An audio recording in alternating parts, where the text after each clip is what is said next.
I want to be helping folks working at businesses, like women and underrepresented folks.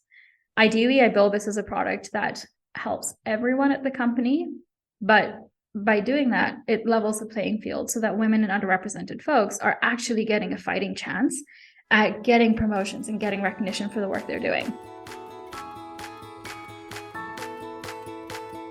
Welcome to You Belong in the C-Suite podcast. You are ambitious in life and in your career, but something is missing. You want to bring more of your passion to what you do. Because let's be honest, you pour a ton into your work, and it needs to mean more. I'm your host, Laura Eigel. I'm a mom, wife, PhD, coach, advocate, introvert, and indoor rowing fanatic. I'm passionate about living a life that's in line with my values. We'll give you the actionable tips and tools you need to lead with your values, make a difference, and have career success. The world needs more diversity and authenticity in the top jobs at organizations. Your leadership belongs there. You belong in the C-Suite.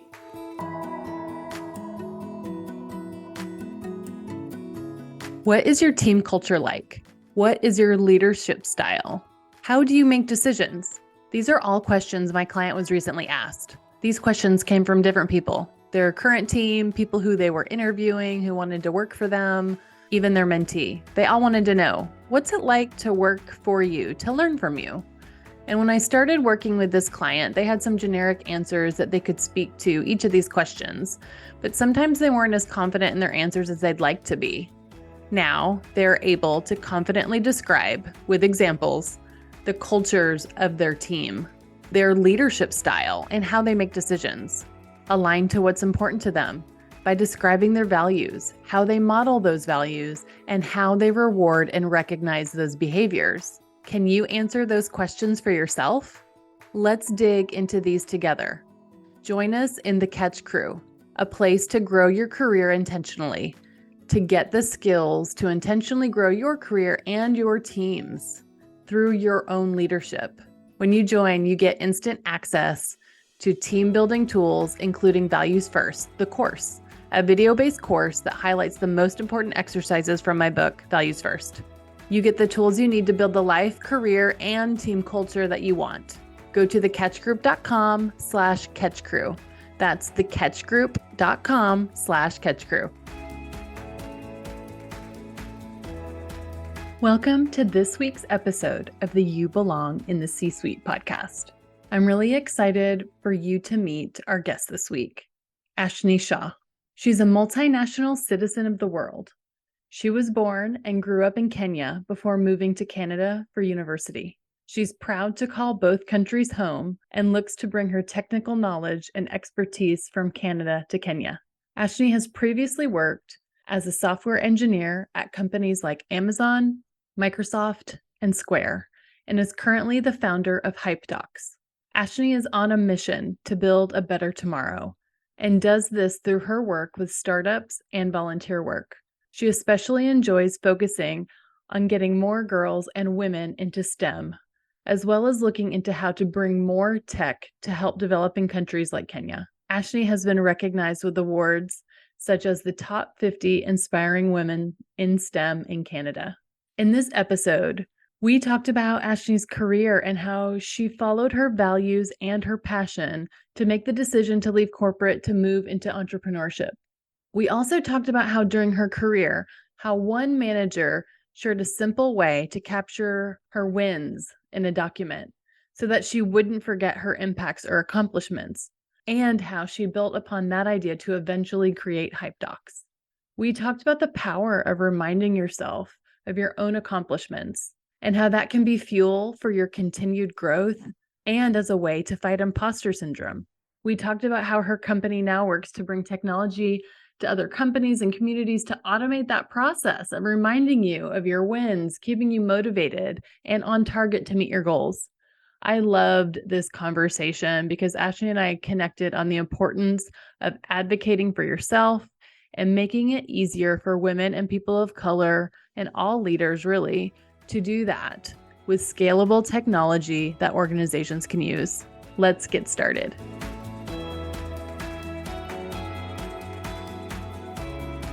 Well, Aashni, I want to welcome you to the You Belong in the C-Suite podcast. Thank you so much for joining us today. Absolutely. Thanks for having me, Laura. Lovely to meet you.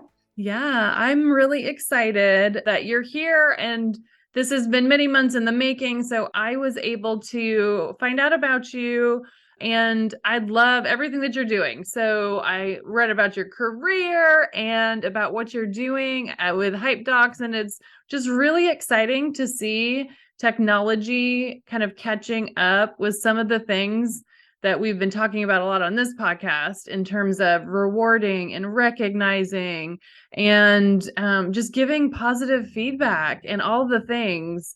And I love that you're making it easier. So I cannot wait to dig in to all of the things. But before we do that, I want to just hear more about you, your career, your life growing up. So I'd love to invite you to tell us a little bit more about your story. Absolutely. We might need a whole separate podcast just for this, but we'll see where we go. Okay. Hey everyone, my name's Aashni. I was born and grew up in Kenya, which very few people will ever guess right. And so if you can visually see me, I'm Indian looking, and my ancestors are from India, but they migrated to Kenya 4 or 5 generations ago. And so that's where they've been living. My parents are still out there. My sister is as well. And I had a really incredible childhood there. Like, it's one of those things where for my kids in the future, I would almost want them to grow up there over anywhere else in the world as well. We got to do crazy things like our school trips weren't just to a chocolate factory or something like that. We would also go hiking out into the wildlife areas and, learn how local Maasai tribes and traditions worked. And it was amazing to see that type and style of culture while also being, also being ingrained into the Indian culture, and as well as we have bigger ties to UK, so the British culture, and now that I'm here in Canada, the Canadian culture as well. So that's one thing that I'm really grateful for, is just being exposed to so many different areas of the world. And then for university, I chose to move out here to University of Toronto, which is in Toronto. Shocker, I know. And I studied computer science. I ended up getting some amazing co-op or internship opportunities. And then after graduating, I worked full-time as a software engineer for a few years. So like as an intern, I worked at Amazon. I also worked at a company called Orlando, which is a foreign currency trading company. Very few people have heard of it unless you're in the Forex trading business. And then I also did some other internships at like non-technical companies. So one of them is Kingsway Tires, which is a company back in Kenya. And then once I joined the industry full-time, I ended up joining Microsoft and then Square. I left Square right before the pandemic hit. And I left them because I was living in Kitchener at the time, and Kitchener-Waterloo. And I wasn't enjoying the lifestyle I had there. Like I'm a big city girl, and Kitchener is just not a big city. So my plan was to move, like travel for a month or two, come back to Toronto, settle, and then find a job. And with, the network I'd been building and my experience, I wasn't worried about getting a job. And then COVID hit, and that made all of the plans change. I personally think they changed for the better for me, but who knows what would have happened if I'd stuck around. I was really fortunate to have some job offers on hand at the time, but ended up deciding to kind of pursue the entrepreneurial path and start my own company instead. And 3 years later, we're still here, we're still fighting, and I'm having the time of my life doing it. I would love to dig in on a couple of those things. Thank you so much for sharing that story. When you were in that, it sounds like kind of a pivotal time. When you left Square, you had, these plans that didn't work out, but then you also had job offers, and then decided to go down the entrepreneurial path. What were the things that were kind of on the table that you were considering, and what made you ultimately decide to go down the entrepreneurial path? So I think one of the biggest reasons is something I realized after the fact. And that is the main reason I left Square was because I just did not enjoy living in Kitchener, and I needed the big city life. Okay. But what I realized later is I was actually getting really restless in my job there. And this is no shame at all to Square or the team there. They are the best people I've ever worked with. But I kept getting pigeonholed into just being a developer. And that's what they hired me for, and that's fair. But I was looking to do so much more, and I could do so much more because I've done that kind of stuff in the past. And early on, like when I first joined the company, I was given those opportunities because we were a much smaller team. And then I think we tripled in size in like under 2 years or something, which is huge.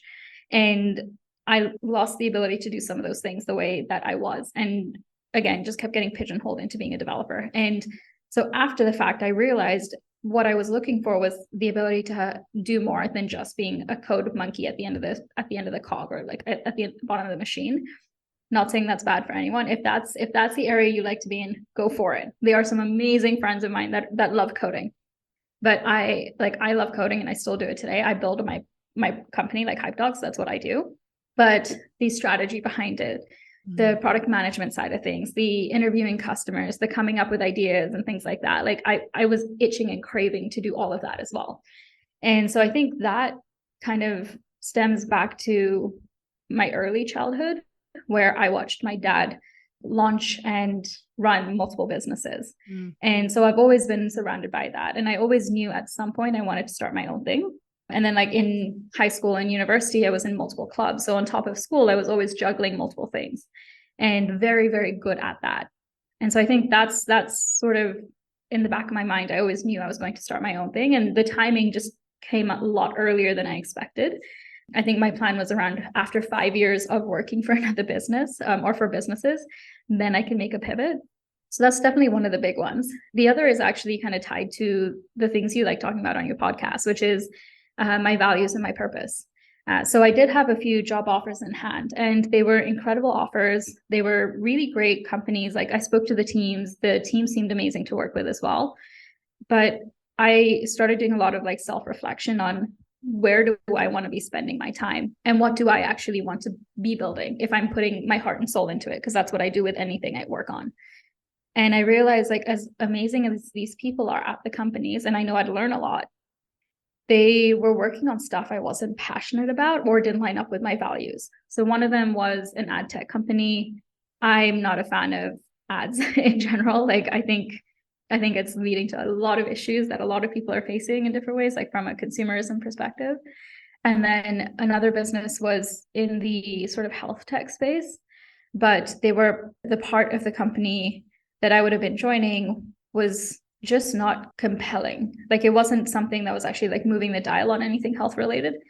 And while both these offers, and I think I had a couple of others as well, both of these offers were amazing offers, like 60% salary increase from the previous job I had, as well as equity and a whole bunch of other benefits. They just didn't line up with what type of work I wanted to dedicate myself to. And that's the reason I turned them down. I kept looking for other jobs, but because COVID hit, a lot of companies kind of paused hiring. And so some, like 2 or 3 of the ones that I was really passionate about weren't hiring at that time. And then I got introduced to the On Deck Fellowship, as well as a couple of other organizations that are all about like helping young entrepreneurs or, entrepreneurs starting for their first time. And I was like, you know what, this is something I've always wanted to explore. And if there's ever been an opportunity to do it, let's dive into it. And that's sort of how I started down that path. I love that you utilized your passion and your values. And I heard like bits and pieces of what those are, but do you have an idea or statement of like what and clarity around your values and your passion? Yeah, so I have this in my email signature. I also have this on my Twitter bio. I'm on a mission to build a better tomorrow. The reason I use the word build is because I'm a software engineer at heart, and I want to find ways to build solutions that are sustainable. So not a one-off, like I'm just going to go donate money and never think about it again. I want to figure out a system where we can help people in a much bigger way. And I think, like, even when I joined Microsoft, the reason I picked Microsoft over any of the other offers I had at the time was Bill Gates and the Gates Foundation and what they are doing. And I, in some way I thought maybe I can absorb some of that into me and I can be part of that story. Not quite how it works at Microsoft, but that was the idea.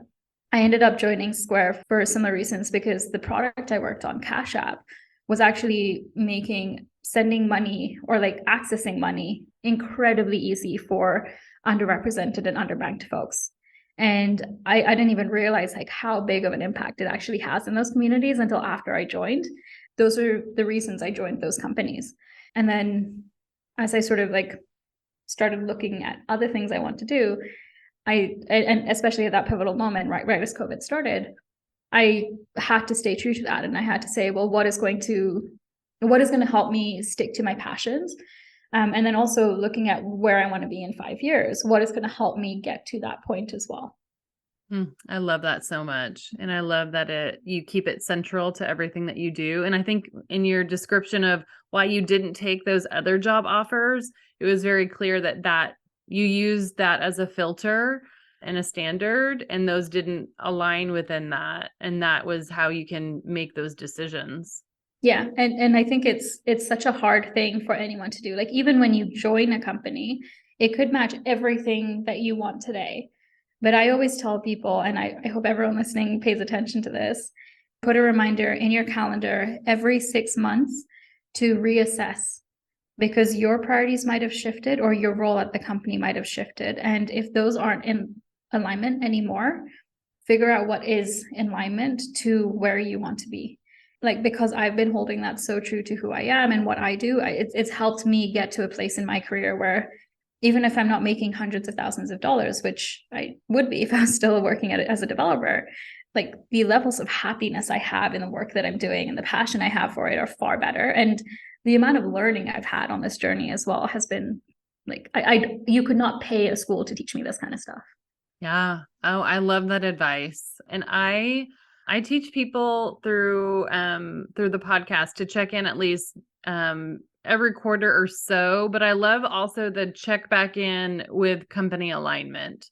Because when I talk about it, it's usually like, self-awareness, self-reflection, those kinds of things. But I think that going back to that company alignment is so critical, and more than one time of year, more than like at the end of the year in your performance appraisal and all that kind of stuff. It's just so important to check back in. Yeah. And actually the kind of stuff you're talking about lends very heavily into like what we're building with Hypedocs around being mindful and checking in with yourself, but also reminding yourself of the victories that you've had. So maybe you hit a point in your career where you're like, what the heck am I doing here? And like, this doesn't map to any of the things I want to do.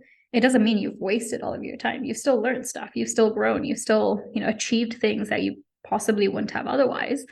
Now let's help remind you of the positives and then funnel you into something that is more in alignment with what you want to achieve.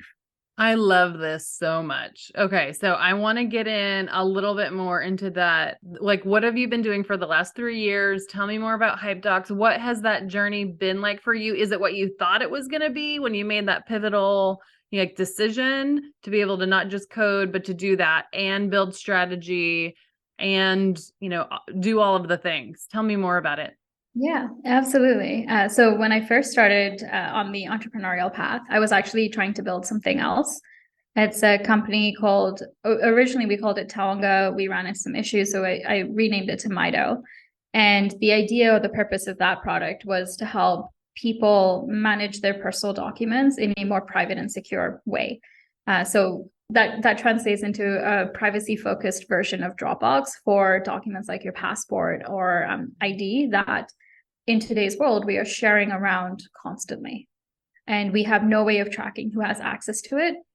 So I actually designed and built out a mobile app, prototyped it, got a functioning version. Like it is actually in the App Store today if anyone wants to use it. But I ultimately realized the B2C strategy I was using was not good for monetization without a lot of marketing dollars. And then the B2B strategy I'd want to pivot and build into, which I'd validated, and there was actually some really good use cases for it. I'd pretty much have to recode everything from scratch. And I think that sort of hit me at a point where I just wasn't like, I'd lost some of the passion I had for the project. I still think it's a phenomenal idea, and maybe I'll revisit it in a few years, but I hadn't gotten the kind of reaction or response I'd wanted to. And so that kind of killed some of my mojo on it. And I'd also, I'd gone through some health stuff as well for a few months. So I needed to just focus on one thing and take care of myself. And like, we mentioned this before the call, but setting boundaries, and ultimately ended up pivoting and swapping and focusing on Hypedocs. So for context, I started Hypedocs while I was running Mido as well. where Hypedocs was quite literally, it was a side hustle project. Like I coded it up in, I think, 3 days, the first version, as a like weekend project, just to get me, just to get like the coding juices flowing. Launched it, got some paying customers on day one, was like, oh crap, okay, I need to make sure I actually manage and sustain this. And then without putting if I put the amount of effort I put into Mido, into Hypedocs, I'd be so much further along. But I don't want to think about like, the what ifs or like the regrets or anything, because what I learned doing Mido has taught me so much that, and even with Hypedocs, that if I were to start, or when I start my next company, I know I'd be so much better and so much stronger at how I do it. But yeah, diving into Hypedocs a little bit, the idea of Hypedocs was actually introduced to me when I was working at Square. So I had a manager, his name's Alan. He was my manager for like 3 weeks because he was more just a transit manager while my actual manager was getting onboarded. Okay. But in those 3 weeks, and he's still someone I talk to from time to time today, he introduced me to the concept of Hypedocs as a way for you to track all the work that you're doing on a Google Doc and use that as a sort of check-in system with your manager on a regular basis to just, keep track of the things you're working on, help combat some of that imposter syndrome that women face, but also help with your self-evaluation that at Square we wrote once a year. Yes. Oh my gosh, this is such a thing. Like, so I have a career in human resources. And so we would kind of train people to do similar things, like keep a record of all of the things, all of your accomplishments, whether that's accomplishments or even like this idea of save all the good notes, like your encouragement file, right? Like save all the really great feedback that you've gotten, not only to combat imposter syndrome, to keep you like grounded, like this is what I'm doing, this is the impact that I'm having, but then also very tactically to remember to get credit for all of the stuff that you did throughout the whole year, because you have like, you get to write up a couple of paragraphs in those bullet points in whatever HRIS system you use. And a lot of people forget what they did. Exactly. And unfortunately for women and underrepresented folks, we generally are not good at selling ourselves or promoting the work that we've done. And like there's so many layers to this. And so like that's how the idea was introduced to me. And my mind is very analytical and very apparently database based. And so that general like Google Sheet or Google Doc was not sufficient for me, because I would want more meta information than just a link or a sentence describing what I did. And so I very quickly pivoted it into a Google spreadsheet where I had different columns. So like one was the date, one was the title or like the thing that I did. Then I'd have links out. And then I also started tracking it towards the levels at Square. So I was like a level 4, and if I wanted to get promoted to a level 5, so like just the hierarchy. And because I knew what the expectations were, I could actually track the work I was doing and then have that conversation with my manager and say, hey, these are the expectations you have of me to get me promoted. This is where I am. What am I missing? How can we build up to that? And so that's sort of what I pivoted over to. And I just remember Alan came to me a few weeks later and he's just like, hey, I see you haven't been updating your Hypedoc. Is everything okay? And I'm like, no, I just changed it to a spreadsheet and I sent him access to that. And like the fact that he checked in on me to see if I'm updating or not, like that is an example of an incredible manager, an incredible ally, an incredible supporter. And like that's something he did, I think, in like the 6th week I was working at this company, and I've never forgotten it. And I've always valued working with him for it. Yeah. So that's sort of what I built as a spreadsheet. I ended up giving talks about the concept of Hypedocs for, I think during COVID, I must have given 20 talks, but even before that, I gave a lot of in person. I've spoke about it at conferences as well. People kept asking me for templates. So I created a simple, like, here's a Google spreadsheet, you can copy the link. And then during COVID, I just had a weekend where I was like, I miss doing this the way I was doing it at Square. We actually used to get a group of women together and we'd all do it together at like 11:30 on Wednesdays. And I didn't have that anymore because I wasn't in a working setting. And so I was like, I just want to build this and see what I can make out of it. And basically turn that spreadsheet into that spreadsheet was the V1, and Hypedocs, the first version of the website, was like the next iteration. because I ran it as a side hustle for 2 years, I didn't put much more work into it other than coding the first version.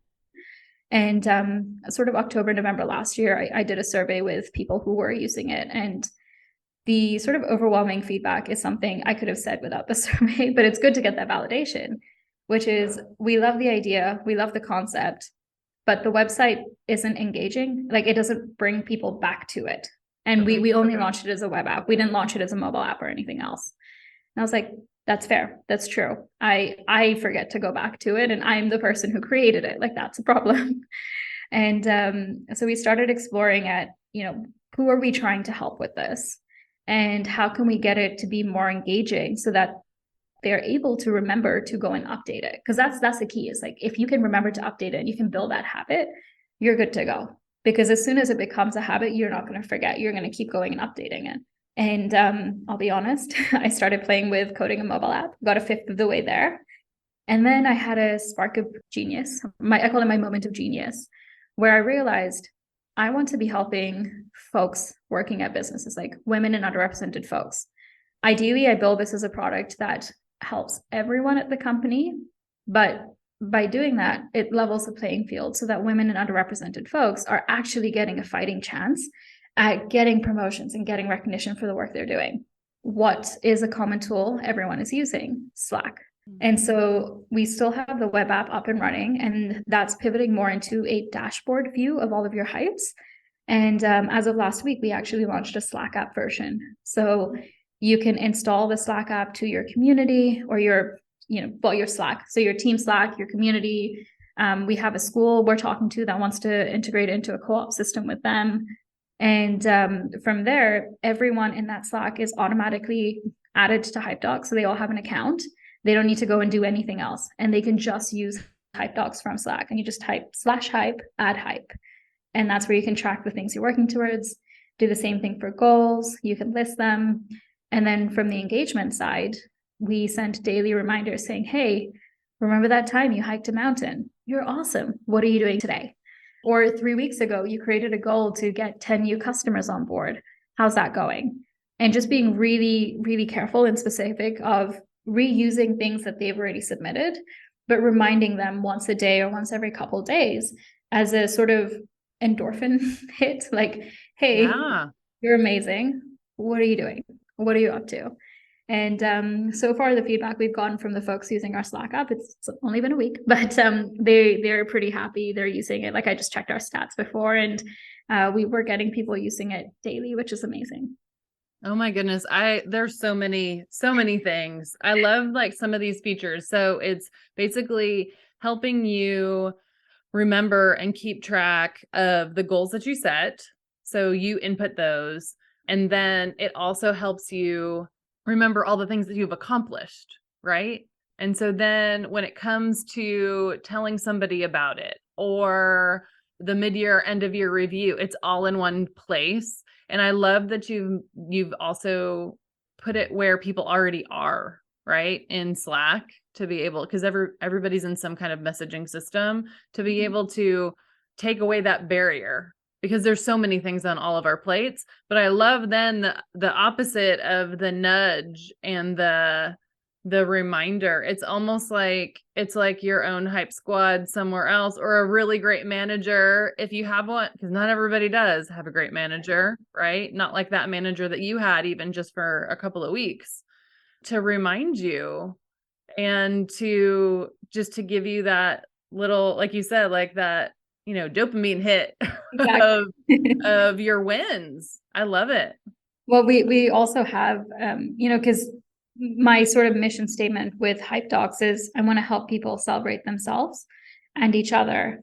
And so anytime you add a hype or a goal, you can actually share that in your company's wins channel or whatever they call it. And that way it's not just you that's seeing your hypes or your manager, but the whole company. And on smaller teams, it's great because as an engineer, I don't really know what the sales team are doing, but if they manage to land a massive customer, I want to celebrate that. And on larger teams, it just brings back some of that community element that a lot of businesses are kind of missing, especially in the post-COVID hybrid-ish world that we're all working into. Yeah.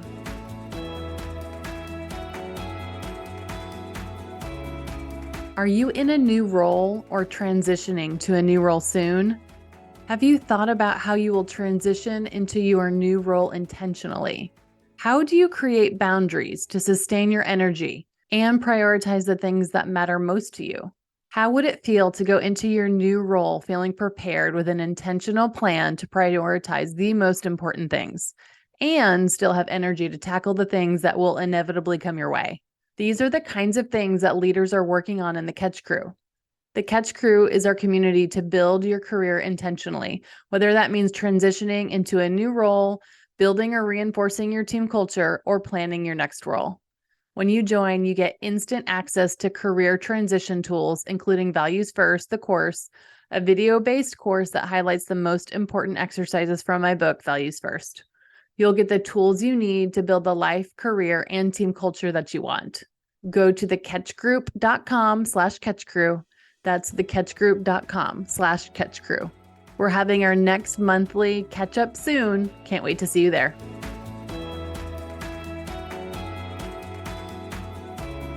So celebrating yourself, I think, is a notion that I think, like you said, marginalized individuals and women aren't always doing. It feels uncomfortable. There's just so many things on their plates in terms of how they have to show up at work, doing things over and above, like all of the things. So I love that this it makes it a little bit easier to do that, to take some of that mental load off.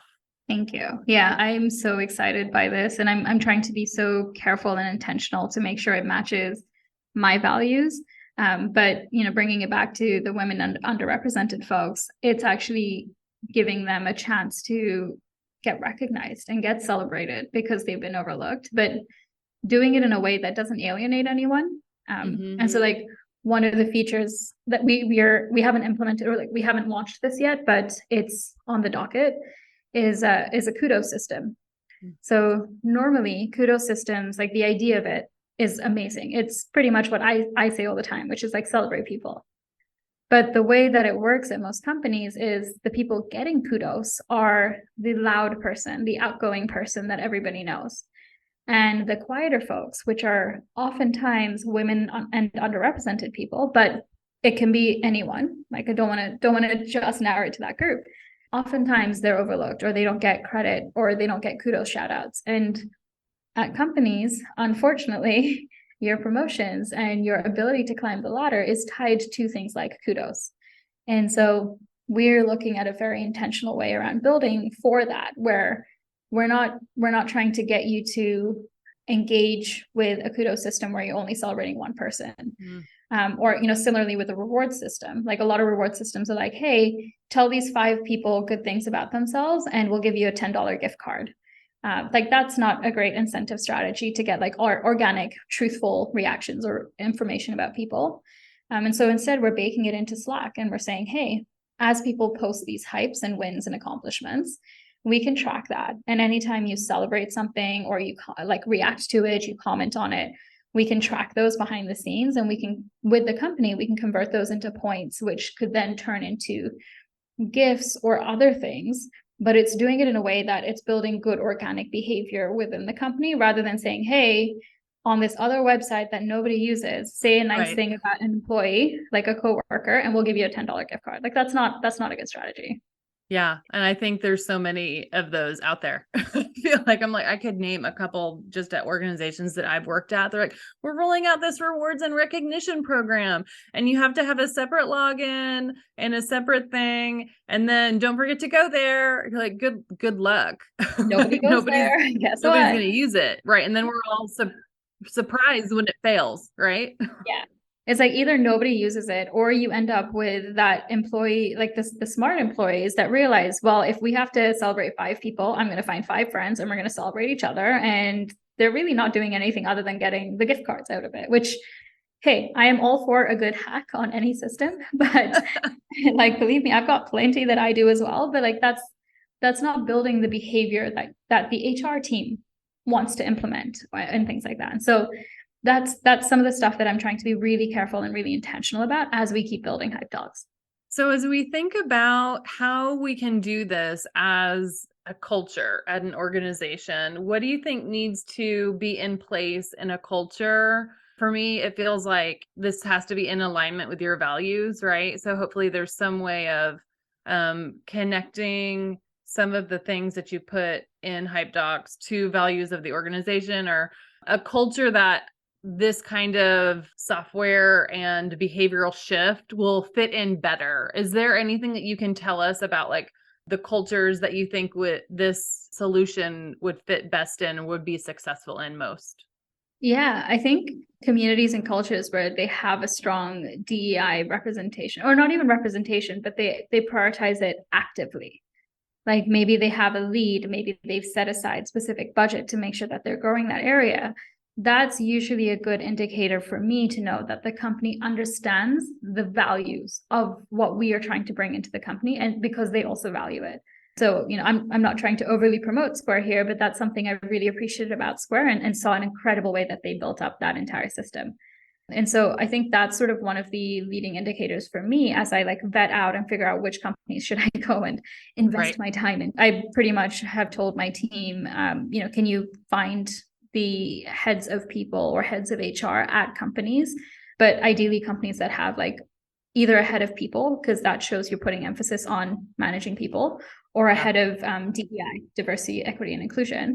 Because while I love working with HR folks, they're usually not the people that have capacity to, or the ability to take on something like this. Like they probably will have to implement some of it, but they're not the ones that I can convert into a yes without, additional conversations. It's those good managers, right? At the end of the day, it's like a really good leader, a really good manager will kind of create the culture that something like this will flourish in, I think. Exactly. Yeah. And I think it's having that open-mindedness, because it's not like, in the way I've built it, it's not just for women and underrepresented folks. It's for everyone. Anyone and everyone could have that moment of imposter syndrome, or that moment of self-doubt, or not know how to write their self-evaluation. And everyone wants to be celebrated. We might not publicly say it, but we do. So yeah, it's just finding people that are open to the idea of wanting to be celebrated, wanting to support others, wanting to celebrate others, because that's another big part of this too. Yeah, I feel like this could be a game changer for managers. Like at first it's first and foremost, celebrate self. That's great. I love it. And I think it changes a ton of behaviors, and it can help, build careers, and like you said, kind of help us celebrate the small things, the big things, and keep that momentum. But I also like the idea of the benefits of how this will make me a better manager too. Just like the visibility to all the data. I'm like just thinking about, oh my gosh, how amazing would that be? Yeah, that's actually one area that I'm really excited to get businesses on board, because I've clearly built this with the employee in mind as a former employee. And that's an area where I want to get businesses on board so we can figure out what data and what visualizations will actually help the managers and build out those dashboards for them.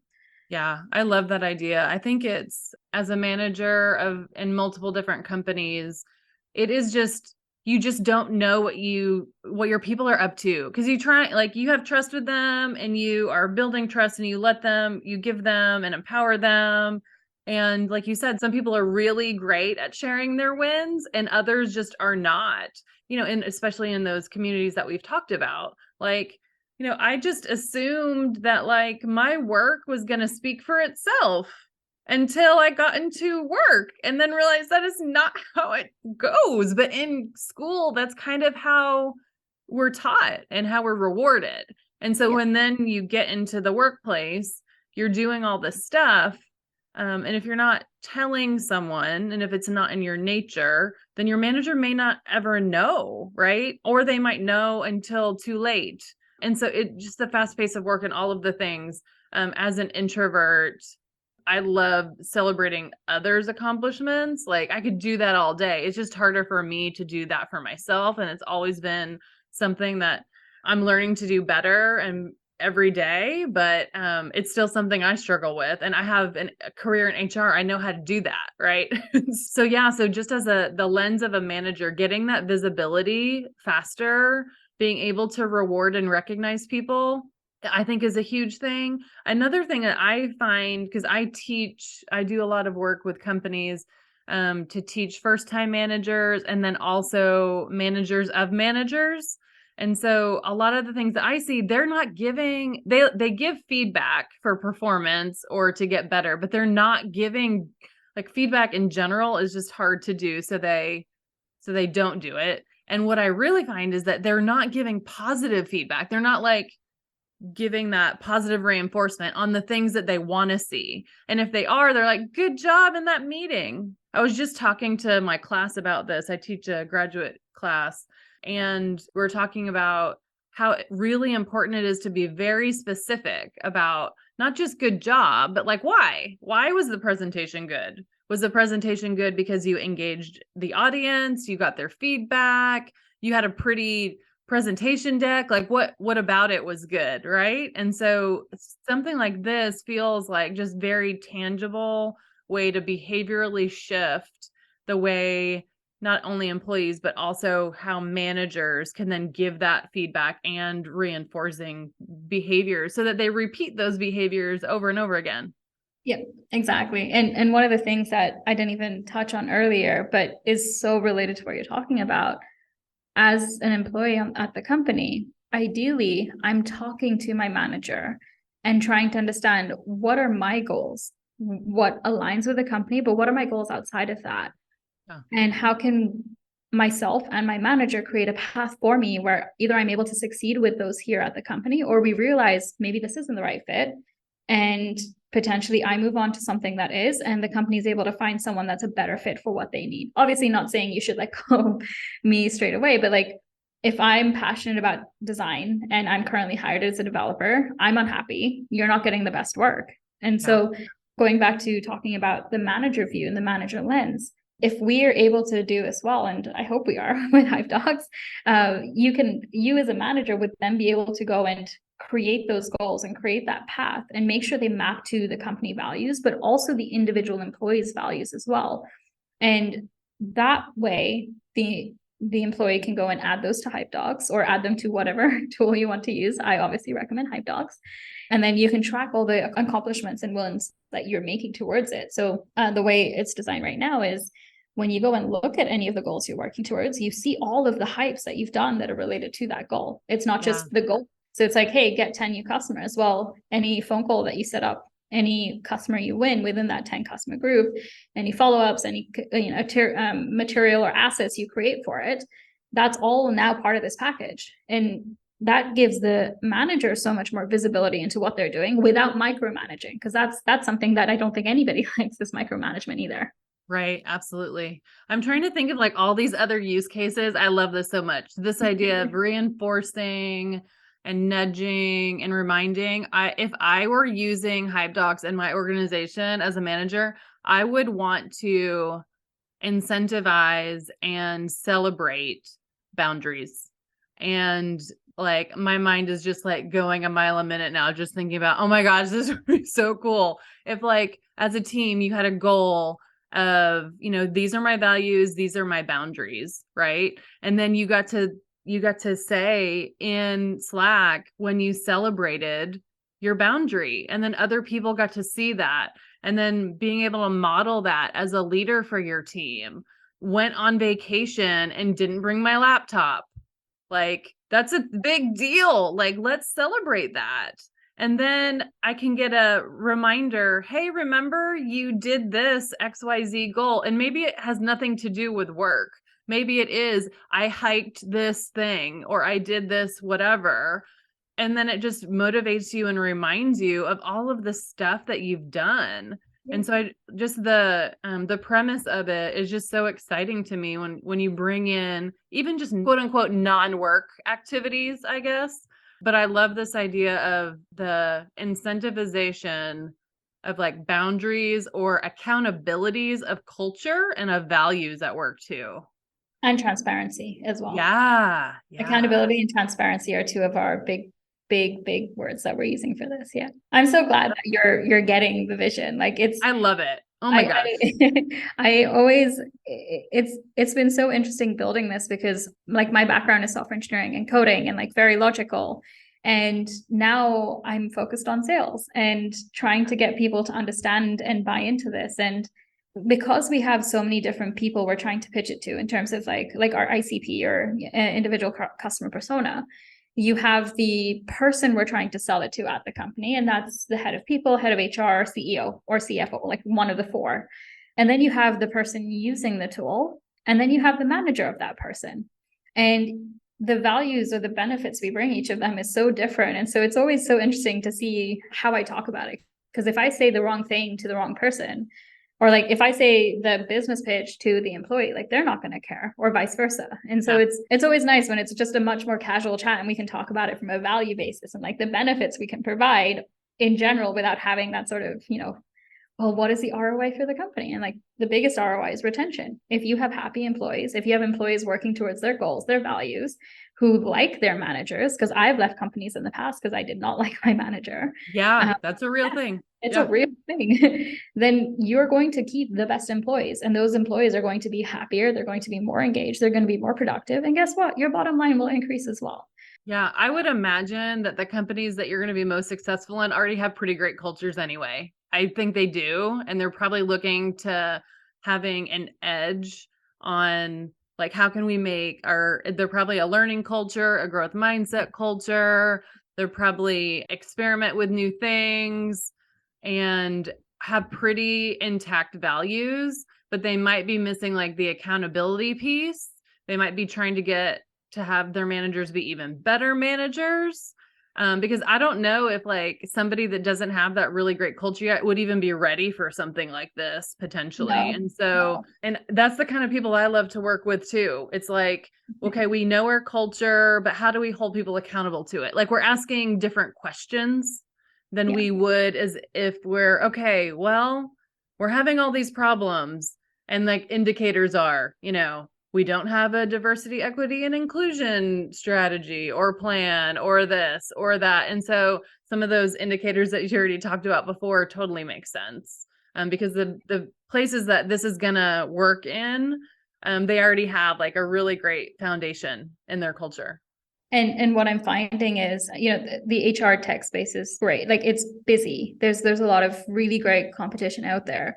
But I think one of the things that really sets us apart, like Hypedocs compared to the others, is most of those other platforms were designed pre-pandemic when it was all about company goals, company OKRs, top down. Whereas what we're building, and it's not because of COVID, like this concept of Hypedocs existed before that, but it's that bottoms up approach. And it's that approach of, well, what do the employees need? And how can you keep them and help them grow and get better and build at your company and turn them into great managers and turn them managers into even better, people at the company. And I think that's one of the things that's really setting us aside. That and the fact that we're fully embedded into Slack, so you don't have to go to a third party thing. Like every time I mention that to an HR professional, they're just like, thank you. Yeah. And I think you said a lot right there in terms of you're meeting the employee where they are at work and in life, right? Yeah. It's holistic and we want to bring that into work, right? I want to celebrate all of your accomplishments. You are a whole human. And I think the more we acknowledge that, and it's not about work and life or this fake balance that people are striving for. It's like, hey, recognize I'm a whole person. I bring in all these experiences. I'm making this up, but the fact that I'm training for a marathon is actually really like linked to the kind of person I am and how you might motivate me at work too. Exactly. I am not training for a marathon. That was just an example. I'm training for a marathon, but it's a TV show marathon. Hey, I like that too. So yeah, just that connection to let's celebrate who you are. Yep. Let's get better at getting you to celebrate you too, so that you bring that into the world of work and all of your really great ideas for not only your career, but for the company. And let's just get people to be better managers too. Like all of it. I love it. Yay. I'm so happy. Well, oh my goodness. I have loved this conversation so much. I love when, leaders understand how to do this, but then are scaling it, right? And so this is like the sweet spot. I knew this was going to be a fun conversation, but I've just really loved our time together today. Likewise. I did mention to you, I love chatting, and I think we're going to take more than half an hour on this, and I think we did. So I love it. Well, how can we stay connected to you, and what's the best way to use Hypedocs if we're interested? Yeah, absolutely. So to get in touch with me, you can find me on Twitter, LinkedIn, all the places. My personal username is Aashni S. Shah. So AASHNISSHAH. And then similar with Hypedocs, it's HYPEDOCSCO. And if you want to sign up for Hypedocs, the web platform, you can do that from our website directly. But if you want to try out the Slack piece, just shoot me a message on any of the things. Like we even have a contact form on the website. Cool. And I'm more than happy to get you, like we're still in beta testing right now. So we're looking for a few more businesses to join that. But if you're not a business and you just want to try it out for yourself, I'm in the process of setting a Slack group up for folks that want to use it. So yeah, definitely reach out, get in touch. I'm desperately looking for feedback on this because, like I mentioned a few times, I want to be really intentional with how we build it and make sure it's actually helpful and not just another tool HR buys that doesn't get used. So please get in touch. Even if you've got, like, you've heard our conversation and you have an idea or you have a suggestion or you're like, what the heck, this doesn't make sense. Like, let me know. I'm all for criticism as well. I love it. And we'll link all of that in our show notes for this episode too. I just want to thank you so much for sharing your career story and your values and your passion. I've just really enjoyed getting to know you. Likewise. I hope this is not the only time we get to chat either. Oh, we'll definitely be chatting again. Perfect. Thanks, everyone.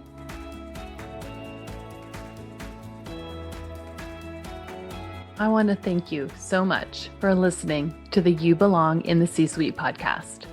If you are enjoying this content, please remember to rate and review on Apple Podcasts. By leaving a review, you are helping others find this content. We will be featuring 5-star reviews on air in upcoming episodes. Editing and support for the podcast is done by S&E Podcast Management. To get more tips and tools to help you live a life guided by your values, go to thecatchgroup.com. Keep your boundaries and take care.